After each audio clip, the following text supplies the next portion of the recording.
நேற்று நான் உங்ககிட்ட பூ வாங்க வந்தேன், முழம் எவ்வளவுன்னு கேட்டேன், கொடுக்கறத குடுன்னு சொன்னீங்க.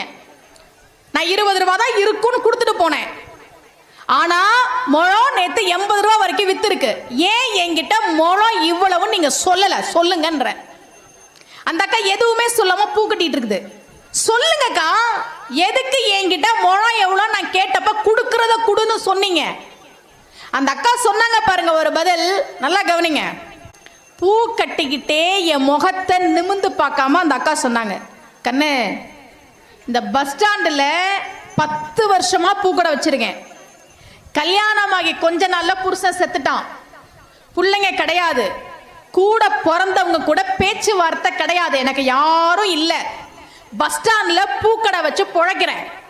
ஊருக்கு போறவங்களாம் பூ வாங்க வருவாங்கல்ல, அப்போ பூ எவ்வளோ, பூ எவ்வளோ, பூ எவ்வளோன்னு கேட்பாங்க. இந்த 10 வருஷத்துல இதை தான் நான் அதிகமா கேட்கிறேன். பூ எவ்வளோ, பூ எவ்வளோ, பூ எவ்வளோ, இப்படிதான் கேட்பாங்க. நீ ஒருத்தி தான் அக்கா அப்படின்னு கூப்பிட்டு பூ எவ்வளோன்னு கேட்டியா? உன்கிட்ட பணம் வாங்க எனக்கு மனசு வரலம்மா.